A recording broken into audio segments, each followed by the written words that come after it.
Happy holidays and welcome back to First Impressions. This is a show where my co-host Dash Hooper and I evaluate a new album each week with a few simple ground rules. First, it must be an album we've never heard before. Secondly, we're only allowed to play it once. After that, we rate it using a variety of categories. Today is a special bonus episode where we're going to be looking at Fresh Snow at Christmas, the Jethro Tull Christmas album. So, Merry Christmas, Dash. How are you today? Merry Christmas. I'm perfect. I hope everything is well there in California. Everything's nice here in Oklahoma. Perfect. That is good to know. All right. I gotta say again. Perfect intro with the music. You're nailing it on the intro music. Last week's and this one perfectly picked out. Loved it. Yes, I typed in flute rock Christmas, and that's what I got. So I'm like, all right, that works. And then, of course, what won't get us knocked off on our copywriting. So yes, I'll keep trying. But now it's like, okay, what's next? Well, next week we'll talk about that when we're done. We're not actually going to be looking at an album. We're kind of expanding a little bit. So we'll talk about that at the end. But yeah, we're back with Jethro Tull. Back with our second one. Jethro Tull was the second artist we looked at. So when we talk a little bit about the history of the band, history of the artist, we've talked a little bit. So I tried to find some new facts that would, not just make it so we're rehashing exactly what we talked about the first time. So we're going to take another look at the history of the band. So they were formed in Blackpool, England in 1967, and they're known for their eclectic sound, mix of prog rock, blues, folk, and even touches of classical music. And when you hear their instrumentals, you really hear that especially. I mean, and this album has a lot of the instrumentals on it. So you hear that classic music element in there. And what set them apart as a rock band was, of course, Ian Anderson's flute and his voice. But I mean, there's not many rock bands you can think of that incorporate flute into them, into their every song. I mean, flute is... If you hear flute and an electric guitar, you think immediately of Jethro Tull. So they stand alone in that. As Lorena calls it, the Yaz flute. Yeah, my wife calls it "I'm leaving the room." You play that. So she's definitely not on the bandwagon of Jethro Tull. Where I grew up hearing it somewhat, and she's just like, that again. Yeah. So yeah, she's out whenever I start playing it. So the band started as a blues rock outfit, and they released their first album in 1968 called This Was. I have not heard that album. I don't know. Have you heard that one, Dash? I have more blues album.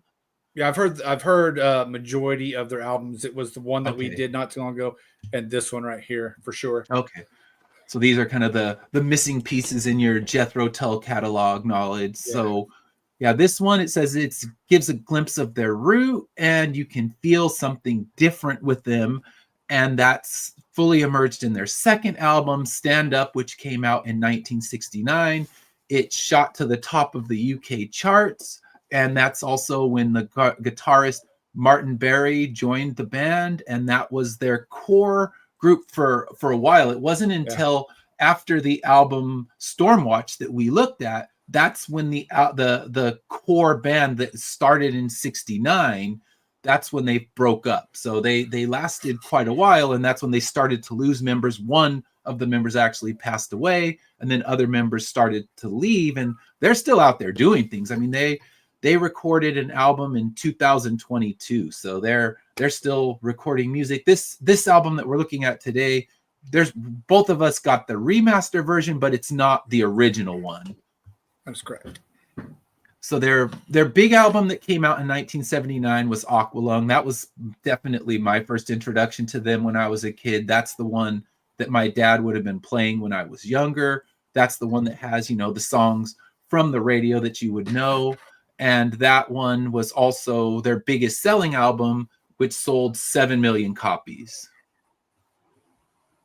So then 72, they released Thick as a Brick, which was meant to be kind of a spoof on the concept album, but ended up being, what's known as one of the biggest concept albums out there. It's one song, two sides of the album. You flip it and you continue the one long track.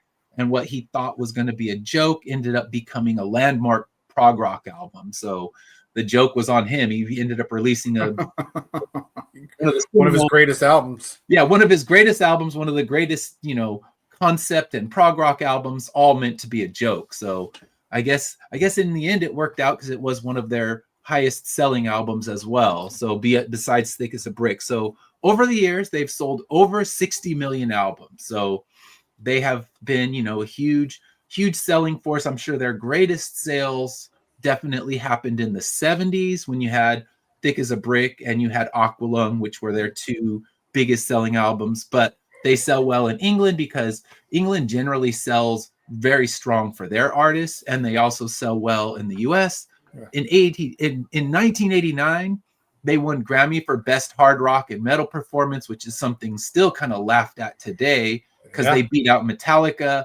And I'm sure Metallica kind of gets a laugh about it now that they've won some. But at that point, that was their first time they were ever nominated. And then to get beat out by, a flute rock Jethro Tull, I'm sure that didn't sit well with them. Probably not. That's funny, though. That's funny to me. Yeah, I remember when that happened because I knew Metallica. I was rooting for them. And my dad, of course, knew Jethro Tull. And he thought it was so funny that he won because even he knew that's, Jethro Tull's not heavy metal. Yep. Maybe Aqualung's the closest they got to being more just a straight metal, but never were they. You wouldn't think of them like you would in the 70s with Black Sabbath. They're not just a straight metal rock band. The flute kind of ruins the chances of them ever being looked at as straight metal, except in the eyes of the Grammys, where they're like, we like this. That's not so grating. Like that Metallica's loud. What's this Jethro Tull? That's the metal we enjoy because it's notoriously voted on by old white men, and they just don't have much to think when they do that. And it's finally changing. But in those days, especially when that would have been happening, it was just an ancient group of people voting for what was supposed to be new and cool. Yeah. So yeah, they're still recording. Like I said, they recorded their most recent album, The Zealot Gene, in 2022. So they're still out there. Lots of turnover. Really, Ian Anderson's the one remaining member that's in there, but they're still out there. They're still recording. I know they're still touring. So yeah, it's amazing to think after all those years that he can still be out there doing his thing. So good for him. Yeah, do it till you drop. Yeah, why not? So we're going to be looking specifically today at their Christmas album. So this was initially released on September 30th, 2003, and it's their first holiday album, and it blends traditional holiday themes with this traditional Jethro Tull sound. I mean, you get your folk rock, you get your prog rock, you get your instrumentals that bring in that little bit of classic rock, and of course you get a lot of Ian Anderson's flute. That is, every song it's in there. It's, if you go into a Jethro Tull album and you hate the flute, you're not going to last very long. If you don't like flute rock, it's over. But if you know and appreciate it, and by 2003, anyone who was buying this album, they know what they're getting into. Yeah. You know exactly what they're getting into. They're going to get Jethro Tull style Christmas songs. And I guess they also re-recorded some of their older songs and reimagined them for this album, adding some bells and things like that. But that was something I didn't know when I first went into this, is that there's actually some songs that got brought from other earlier albums. I think Ring Out Solstice Bells was an old song that they recorded and brought back for this one, and I didn't know the original. My first encounter with this song was on the album that we listened to. So the critics for this one, the reviews for the album, they were pretty positive overall. It was hard to find reviews, to be honest, because there a lot of the big rock publications in 2003, they're not going to even cover Jethro Tull. That's so true. All Music, they said it was a wonderful album. They liked its sound and the seasonal mood and the timely messages that were in there. And they called it distinctly Jethro Tull, which is, what you're going to get. There was a Green Man review that didn't like the album. They thought it was overproduced and lacked Jethro Tull's the range that you would have found in their earlier work. And they really didn't like the re-recordings, but I don't even know who Green Man Review was before this. It was just, typing in, trying to find reviews. But I think when you get an album like this, honestly, it's kind of critic proof, because the people who are going to buy it, they go in, they know Jethro Tull, they enjoy Jethro Tull, they're buying a Jethro Tull Christmas album, and really any Christmas album is pretty review proof, because the critics could hate it, but if you're a huge fan of Jethro Tull and you just want something different to play at Christmas that's not the same stuff you've heard so many times, kind of like we talked about on our Saturday morning show, songs you want retired from the world, it's something new and you're going to buy it. And in 2003, the fans of Jethro Tull were going to buy it. And if you were a fan already, you're going to enjoy it. So it's what the Green River Review has to say isn't going to dissuade someone from buying it. They're going to be like, well, I was on the fence about buying this one, but after I read that review, I'm not going to get in there. It's like, no, you're going to buy it or you're not. I mean, I know people pretty much buy Christmas albums and they all want to strike that Mariah Carey gold, release the Christmas album that can catapult your career and take you forever. But, I don't think this one was the one that made Ian Anderson, Mariah Carey rich. No. Not many people get that luck. So our background about the band, we talked about it before. My background is greater than it was the first time we talked, because the first time we talked, I knew Aqualung, I knew Thick as a Brick, and that was pretty much it. And now, after researching, I know more of his stuff. I've played more of their songs through Spotify, kind of trying to familiarize myself with everything. So I know more about Jethro Tull. I'm certainly not an expert. So if I'm getting any of these facts wrong, these are just the internet research I came up with. Definitely let me know in the comments. And yeah, what do you think about Jethro Tull? What is your background? I know you talked about it before, but tell us again, what's your background with Jethro Tull?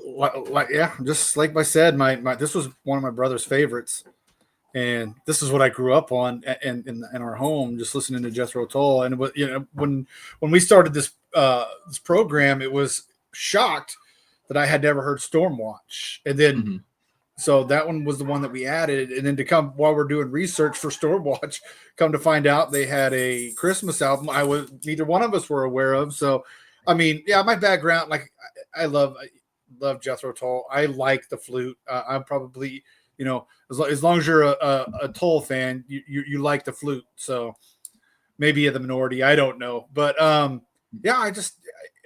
like his lyrics. I think he's a fantastic lyricist. I think he's a fantastic producer of music and music smith. And while some songs may be lower and higher, almost all of his music is appealing to me. So that's my background. I love all of it. And I was deployed almost all of the 2000s to 2000 to 2010. I was deployed for the majority of my military career. So I didn't even know this was a thing. So I probably would have bought it back then had I known. Yeah, it's one I don't think either one of us knew. You mentioned it, and I just jokingly said, "Okay, I got to hear that," and here we are. I have heard it now. I know it. I know it well. So it's funny because I didn't know it existed, and it's something I think my dad would have wanted to hear. Like if he knew it existed, I can imagine him picking that up when it came out, and maybe he did. I can ask him, but I know he kind of got in a point where he wasn't buying as many CDs. But I think if he knew it was out there, it's something he would have picked up. Oh yeah. So let's talk about our overall thoughts on this album. Yeah, and I found some fun Ian Anderson pictures. I love that picture. Festive Ian Anderson, and you can't go wrong with that. I mean, if you're putting out a Christmas album, and these are before the Christmas album, because you can tell that these aren't the 2003 Ian Anderson, but he's always kind of he I guess they had songs that made it to this album later, and that kind of goes in with what we have here. So What are your thoughts on this one? I'll let you go first. I mean, like it's kind of like you said. First of all, I want this pic. I'm going to find this picture. I'm going to frame this and have this for every Christmas now because I love that picture so much. It's like you said. It's kind of critique proof for the most part. You know, it's Christmas music. You're not really expecting to be like a normal album where you want it to rock the minute you open or hit the put the needle down and listen to the record. I just, you know, overall, I got a lot of, and you guys can beat me up if you want later in the comments, but I got a little TSO from this, a little Trans-Siberian Orchestra feeling on some of the, especially a lot of the instrumentals. And yeah, I think it made it a little bit easier for me to enjoy. Not that I don't enjoy Jethro Tull, don't get me wrong, but it gave it a little bit of a familiar flavor as I was listening. And then of course, you know, overall it was a nice listen to, you know, especially for the holidays. And you know, I enjoyed the songs. The instrumentals were fun. I didn't make up lyrics like you did. I just oh yeah, we'll be talking about that once we get to our discussion of the songs. Yes, I was having way too much fun with this album, and probably not the fun Ian Anderson intended. I don't think he would have enjoyed the moments we were having with this album when I was sitting in there with my oldest and listening to this thing, because by that point my wife had vacated the room. We established earlier she's not a fan, and she didn't know, like, she doesn't even know Aqualung or Thick as a Brick. She knows nothing of Jethro Tull. Learned it the first time that I was sitting in there playing Stormwatch. So to say she's not a fan is a bit of an understatement. She vacates the room. Like most of the stuff I'm listening to, she'll at least sit in and give it a shot with me. And that one, she's like, nope, not again. So yeah, it's funny.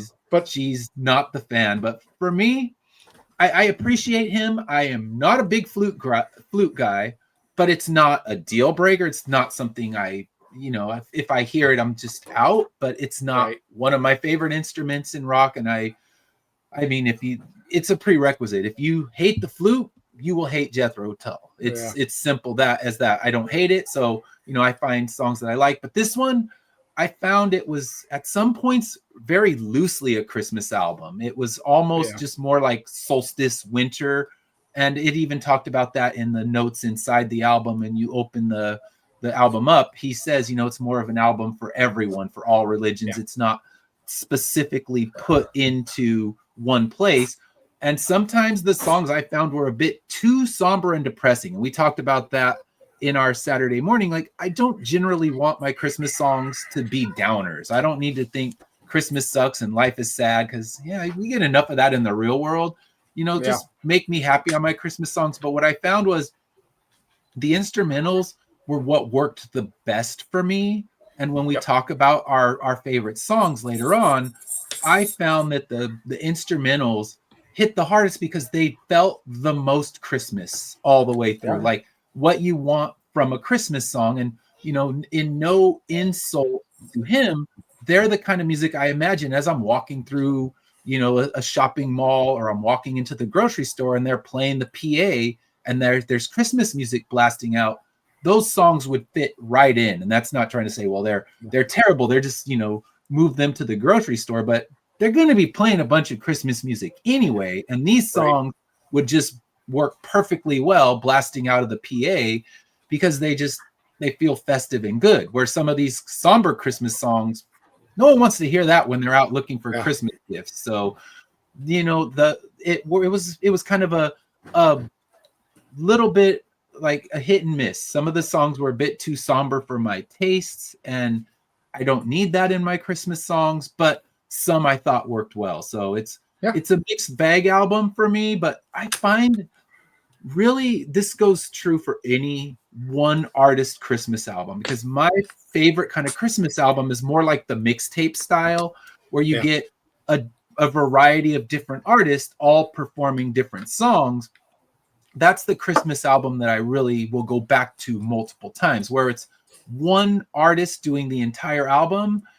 it gets overlong. I think any Christmas album, an hour of one artist, they have to do those somber songs because they can't just do upbeat. Right. So he needs to get that variety. But to me, I think it's just any Christmas album by one artist becomes an overlong Christmas album. But that's just where I land with Christmas albums. And as always, if you would disagree with me, drop it in the comments. Let me know, because it's not that I'm anti-Christmas album, but I'm just very pro the mixtape, like Very Special Christmas and stuff like that gives you just a lot of different artists where you never get fatigue of one artist at a time. And any one of these songs would have fit well onto one of those albums, but this came out later than any of those albums because those were 80s and early 90s, and this one 2003. Just crazy to think that it came out that late. I don't necessarily disagree with what you're saying as far as the mix albums and things. Like, it has to be like a special artist for me to there's only a couple albums that I actually enjoy where it's a single artist doing a Christmas. But I like the various artist albums that they put out and things like that, because you do get a lot different flavor. I found myself humming along to a lot of the instrumentals, like you said, because I don't think this is a bad album in any way, but I do think the instrumental, if this whole thing would have been instrumental, it would have been a much higher album rated for me.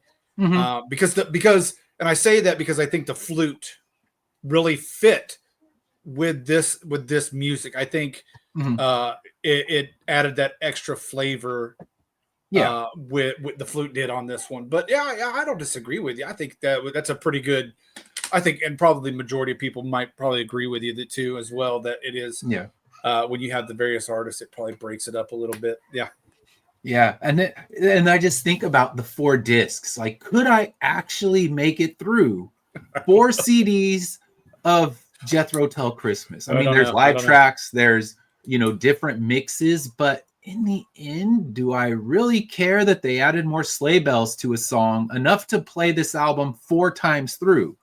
I mean, I think this one is one that, if I'm putting together on my Spotify a Christmas playlist, I'll grab a few songs from this. There's definitely songs that would fit in, but I sure as hell don't need four discs of it. I don't need 4 discs of any artist. I don't care if they're my favorite or least favorite. I don't need 4 discs of the same Christmas album from anybody. That's overkill, but it's one of those like super fan cash grab overkills. And definitely make that money. What can I say? I don't begrudge you.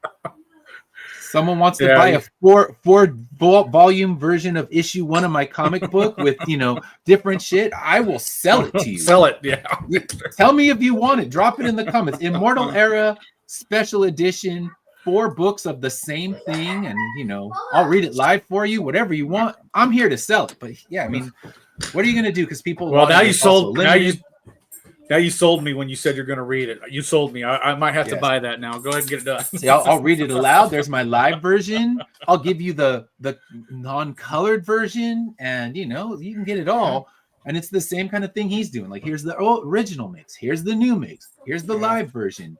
Here's the other live version. And then here's a DVD of those live versions. It's like, man, I will film myself reading. There's the DVD version. See, I'm ready. I got it. It's going to happen. Got it nailed. The 4-book special edition to sell to people. So I'm here for you. So let's talk about our favorite tracks before I go way off the rails and start trying to sell people my comic instead of talk about music here. This is the wrong show. Yeah. Right. Yeah. Oh, like I said, I think the majority of the just the instrumentals were beautiful songs. We Five Kings was real good. Obviously, the God Rest You Merry Gentlemen, always a classic. But the one of the ones that stood out to me as far as non instrumentals was Jack Frost and the Hooded Crow. Now, this is one of those. I got that one too. Yeah, this is one of those somber ones, I guess, if you will. but it stood out to me because, obviously Jack Frost brings in winter, and winter's the death of the season, if you will. Spring is life eternal, life anew, and winter ends it all out. And then the hooded crow, I guess, is the messenger. It could be a messenger of I don't want to say death, but it's a messenger of not great tidings, I guess you will. But it stood harbinger of sorrow. Harbinger of sorrow. That's the word I'm looking for. Excellent word. But it was a good song, even though it was. And it's like you said, this isn't necessarily a Christmas album. It does celebrate solstice and Yule and all the different seasons, what you may celebrate. So I think that was probably why it stood out to me as well. This is something that you don't normally hear on a holiday album. And so I think it was. I thought it was an excellent song. And then the other one is "Ring Out the Solstice Bells." Yeah, I had that one as well. Yeah, I just thought they were really good, lyrically written. Again, somber. The two of my favorite tracks are the somber ones, but again, you could go to all the instrumentals and not be disappointed with this album.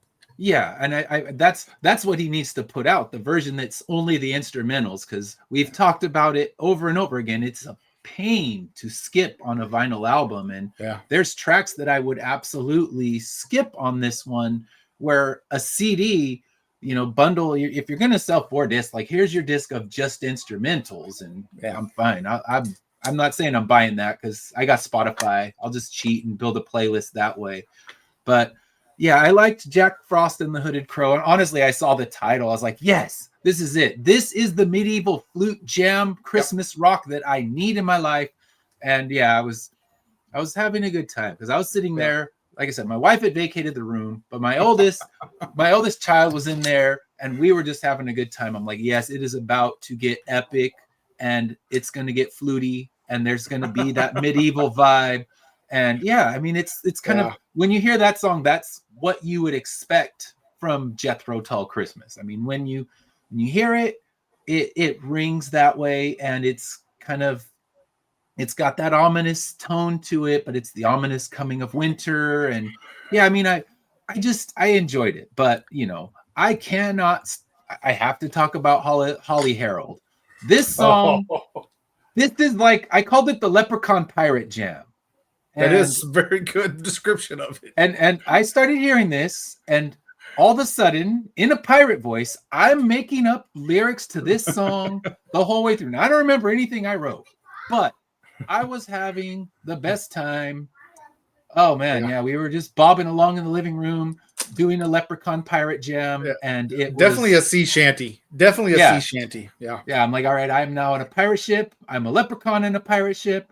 And I can't deny the fun I'm having with that song. I mean, if you can't have fun with it, and I figure, all right, you could say the worst songs I don't have fun with. I just start getting angry at how much they annoy me. But if I can have fun and make up pirate lyrics, then, like I said, again, I don't think Ian Anderson would be down to hear, like, yes, I had a great time making up pirate leprechaun lyrics while listening to your song, Holly Harold. It's not what he wrote it for. But hey, he got my $30, so what's he complaining about? You just gave me a new idea for a book too. The Leprechaun Pirates. There you go. The Leprechaun Pirate. Yeah. Yes. I'm gonna have to run away with that one.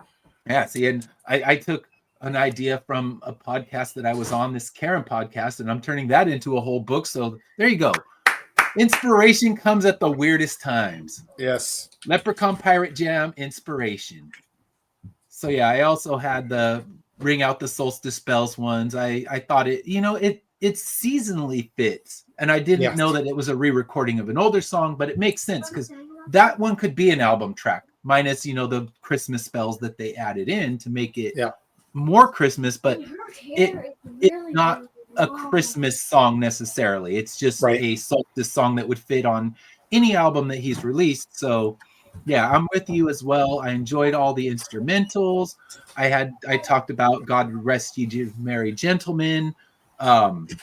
my notes on that one was flute jam. I feel your groove. So yeah, I felt it on that. That's why I said it was one of the. I was It there. was one of the. Yeah, it was a pretty good one. And then Yeah, Pavane, I wrote that one. Yeah, And this Pavane's a good actually came from my child. They said that's perfect background music for a D&D campaign during the holidays. I'm like, yes, I can hear that. Yeah. Yeah. Play some D&D, throw that one on in the background, and you are set. So they have a lot of Yule campaigns, Yuletide campaigns where you can throw that on there. And I love this cover because it's, again, we talked about it last week. I'm just waiting for Jacob Marley and the Three Ghosts of Christmas to pop out of the clouds here and take this cover over. Where's the crow on the branch? We need the hooded crow hanging on the branch, or coming out of the door. So yeah, it's definitely got that somber Christmas vibe, which a lot of the tracks definitely hit with that. So what were your standout lyrics on this one?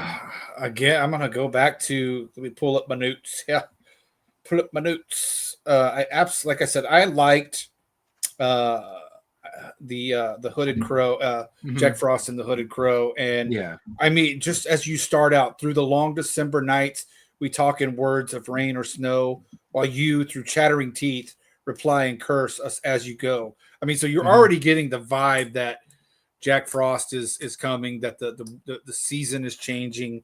Why not spare a thought this day for those who have no flame to warm the homes at Christmas time?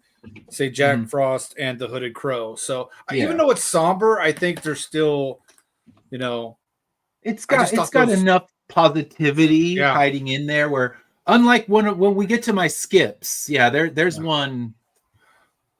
I tell you, like when I actively dislike a song that makes me angry, that one got me there. I was yelling at that song, like hurry up. So Jack, I had lyrics of Jack Frost and the Hooded Crow as well. I said, through the ice and snow, soft and warm against the storm, your smile is welcome, which brings that slight optimism into an overall somber song. But I don't know, it just, for me, it felt like what you would expect if Jethro Tull's putting a Christmas album out. That's kind of the song that hits all the right marks. Well, like I said, I don't want to spoil, but there's one that definitely did not hit all the right marks. And the one, A Christmas Song, I like where he said the Christmas spirit is not what you drink. I would talk about that in some of my later notes. And then one of the other ones I wrote was got a birthday card at Christmas. And I completely tuned out the rest of the song because as someone who has a birthday right by Christmas, I get a lot of birthday cards on Christmas. So I'm like, and sometimes they're late and sometimes they're double cards where like, here's your Christmas card / happy birthday. So yes, I'm like, I can relate. It's not what he wanted me to relate to. Again, I'm misinterpreting. Leprechaun pirates, not what he was going for. Or maybe he was. Maybe he's like, what? You actually nailed it. You're the first one who got it right. Not afraid to say it's a leprechaun pirate jam on the sea. I mean, but for this one, it's just December 22nd birthday.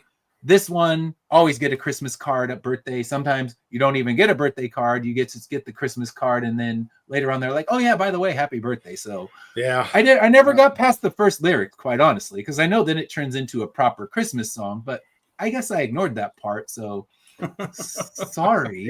It could do that. Wrong.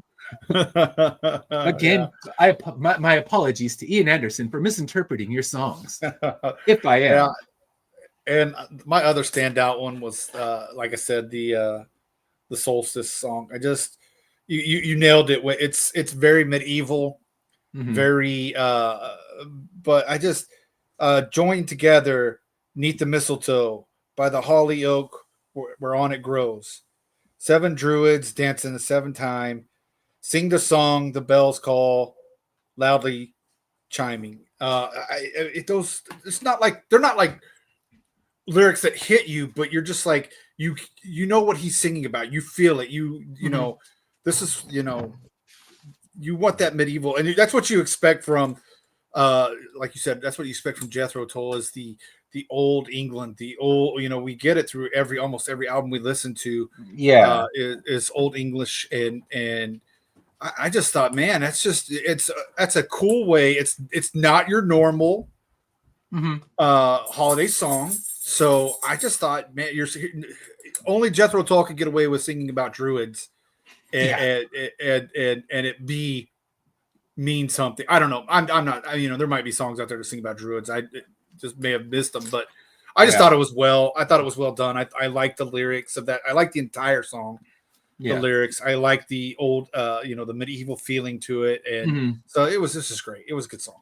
Yeah, I think honestly the what I'm looking for from a Jethro Tull Christmas album is that medieval vibe. I mean, I want it to feel like it's the countryside in England, and we're chilling in the castle and listening to this one, or relaxing in the pirate ship and listening to this one. So yeah, I mean it's kind of when he hits the modern vibe, I think that's when this one fails the most. So, here's my direct transition to the skip this one. And the one that I chose to skip, my first one to skip, was definitely The First Snow on Brooklyn. I knew it. It feels modern. Yeah. And it meanders like crazy, and he's just telling us every detail of the yellow cab and the JFK, and that's not what I want from my medieval flute rock god. I don't want this. That's the one I toned out. I just tuned it out. I listened to it, but I didn't listen to it, if you know what I mean. So yeah. My note was this. My note was, this sounds like a shitty open mic kid at a coffee shop. Ian Anderson, we expect better from you. So, it just felt like open mic night at the coffee shop, and I'm on the JFK, and I'm getting some coffee. I'm like, oh, enough, man. We know you're sad. You don't have your girl, but get on with it. Meanders and meanders. Yeah, I just didn't want. I mean, somber's fine, like I said, with Jack Frost and the Hooded Crow, or with the Solstice, but that was. Yeah, that was too somber and too depressing. Yeah, that was definitely the low of the album for me, and it was one of those ones where I'm listening to it, I'm just like, it's bad lyrics, it's just the message. I know, he's missing he wants to see her, but you got to tell us every detail of your trip. Did you stop and use the bathroom along the way? Right. Tell us about that. Right. I just don't want to know. So yeah, that one was a slog of a song. So that one definitely the most skippable of all the tracks. But I also put Last Man at the Party. I think my reasoning for this one is just my history of being at parties where everyone's wasted and having such a good time and blah blah blah, and just like, I don't want to hear drunken shenanigans in my Christmas music. I'm out, Mr. Anderson. I'm passing on this one. Yep, those were the two I had as well. They just I was all right with Last Man at the Party, but it was just not. Again, it's not Jethro Tull. It's not Ian. It just didn't fit. Those two just didn't. And I don't know if it was the producers or what. So you got to have some modern stuff in here, and it just they stand out as like sore thumbs on the album. Mm-hmm. If you guys following along with me, it's just it doesn't fit. Like you have, we know what Green Day is going to play the entire album. If they started being positive about something, I'd be like, somebody told Green Day to not write something positive, or to write something positive and things, or Rage Against the Machine, if you will. Yeah. If Rage is not raging, something's wrong. So yeah, if they write a meandering love song, I'm out. So. So this one didn't. Those two just didn't. They just stood out like sore thumbs. Like that's they don't fit. They don't. You didn't even have to have them on there, I don't think, and it would still be a great album. I'd say the album would be much better without them on there, because it's those two, especially the First Snow one. That song, where the other one, it just kind of hit too much, where it's like, okay, I'm recalling drunken Christmas parties, and they were never the top of my fun list. But the other one, just wow, First Snow on Brooklyn is just, it's just a bad song from any artist. I don't care who wrote it. I would skip that song because lyrically, like I said, it's very coffee shop. It's very open mic night. It's just, it doesn't fit the tone that he was trying to create with this album. And it's one of those, yeah, like I said, must have been the producers. Like, we need at least one thing to let us know that we're not in, you know, the medieval countryside of England, but really let us be in the medieval countryside of England. I know what I know what I'm in for when I buy a Jethro Tull Christmas album. And yes, those two songs, I will go if I decide to play this one again. I will make the effort to skip, even on vinyl, even if it's tick, tick, tick, because I don't want to hear one note of those songs again. Especially, I think the first, you know, I gotta remember the name. Sorry, the Last Man at the Party. I'm not as violently like angry at that song. Whereas First Snow on Brooklyn, I will do every effort to not hear that song again because it's just. It's the worst Jethro Tull song I've heard. I mean, granted, you know a lot more than I do about Jethro Tull's catalog, but that is the bottom of the bottom for me. Yeah, it would probably be, if I had to rank, it would probably be the very last on Jethro Tull's catalog. It just. So there you go. It's just, it's not just me. It's that we both agree on this is saying something, because you're always a lot nicer than I am about, especially when you have the nostalgia for things. But I think that we agree, that's saying something. Like, all right, that one just needed to be omitted from the album, and everyone would have benefited. Yeah, it needs to be erased.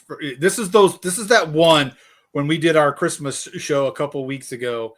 This is that one that would be deleted forever from any. Oh, yeah, absolutely. So in 2 weeks, we found two that we want to remove from being played again. So we have our Gordon Lightfoot's sad Christmas song and Jethro Tull's meandering New York Christmas song. Both, yes. Where next year when we revisit on our Saturday morning show, getting rid of songs, those two.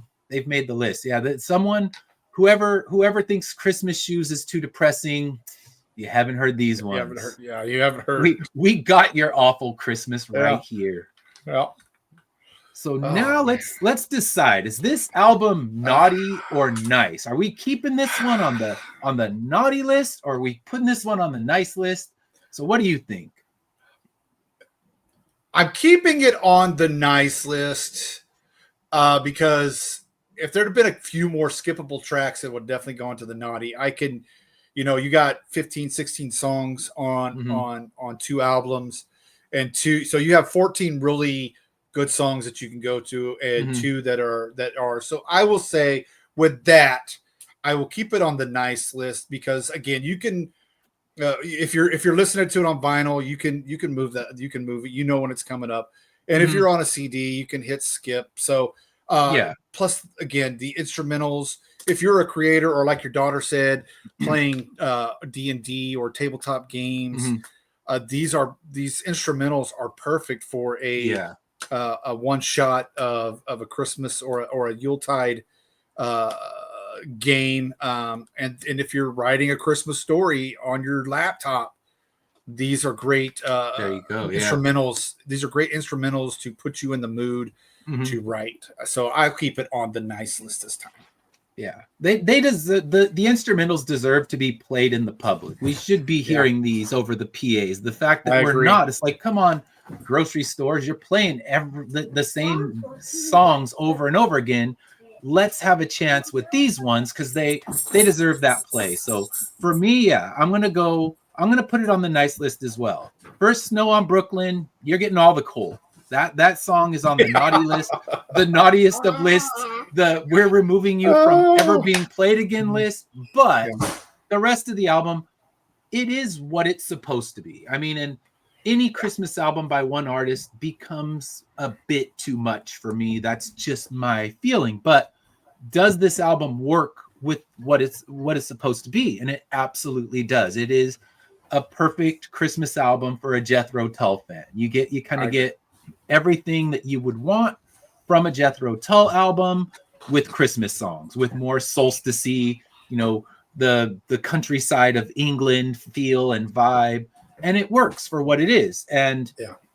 I mean, if I put it on the naughty list, it would just be because I have a disliking for Jethro Tull. But if you are a fan of Jethro Tull, you're going to enjoy this album. I mean, I think so too. It will hit the mark for you. You might have a few skippers that are in that batch, but I think overall you'll find yourself getting exactly what you wanted. So, go ahead, and if you haven't bought it, Amazon has it. You can, if you dare, you can get the 4-disc special edition. I don't, that goes on the naughty list because that's just overkill. That's just overkill. Yeah, I mean, I think you nailed. I mean, but I have, for me, because I have such a nostalgic connection to Jethro. Plus, I've listened to a lot of other albums. Mm-hmm. I love the flute. I think the flute fits him. If one day he put out an album and there's no flute, it's not Jethro Tull. It's somebody that's taken. Oh, yeah. And I think, I mean, I like, because I live in Oklahoma, you'll get a lot of Native American and indigenous albums around here, and they use the flute all the time. So I think for me it fits. It's not like it's not like it's out of the ordinary to hear it, but give the flute. I mean, again, in the instrumentals, you're right. I think it definitely brings up the music. You might think it's somber, but that flute comes in and gives you some good vibes, and it tells a story. It tells a story with the flute. As every instrumental does. There's always a story with the music and the way they play it, the tempo. But that flute, I think, just really tells the story. That's the lyrics. That's the lyrics of the song is the flute.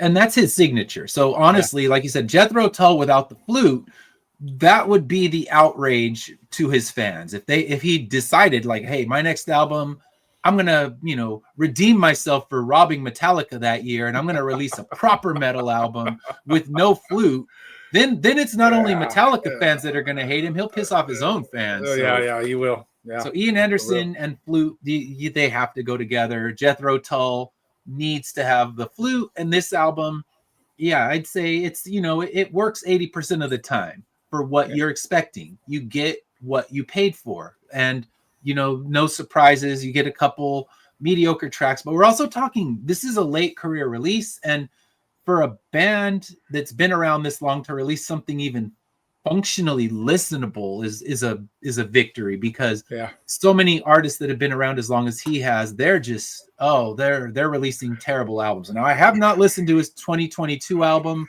I don't think I dare listen to that, because late career stuff is always kind of a lesser material, but this one still works. So if you're a fan, definitely pick this one up, or stream it on Spotify, however you listen to music. And if you're a fan, you won't be disappointed, not even a little. Yep, agreed. Wow. Just enjoy it. It's good if you're decorating the tree or decorating your home and just have nice music in the background. So if you're baking, you throw those instrumentals on, and they work just right. So besides for my wife, she's like, no, not playing that. But I would, I could see myself playing the instrumentals at least. And it does what it's supposed to do. And that's all you can really ask of a Christmas album. For me, absolutely. I think this might be one of the few Christmas albums I own that's a one artist Christmas album. So I mean, but it does what it's supposed to. The critics that hated it back in the day, calling it over polished and things like that, maybe. I mean, there's always those sellout people that, you're doing it wrong. We talked about it with Blue Oyster Cult. And like, I like the old stuff, and I don't want to hear that new stuff. So, they want it to be Aqualung. And in the last album, I was talking about how I wanted the angry Ian Anderson, not on a Christmas album. I don't need angry Ian Anderson for this one. I don't want, like when he was talking about the crumbling environment and all the things that are, watching our world fall apart. I want that sneer. I want that pissed off Ian Anderson, where not on Christmas. Right now, the level we get of him for the Christmas album is just right. Yep, I agree. 100%.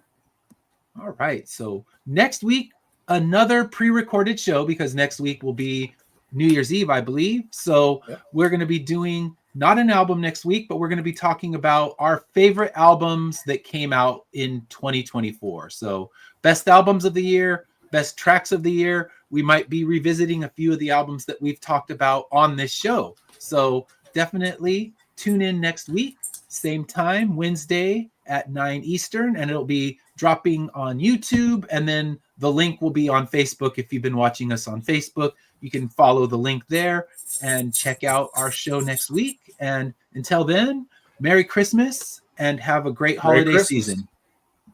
Merry Christmas, guys.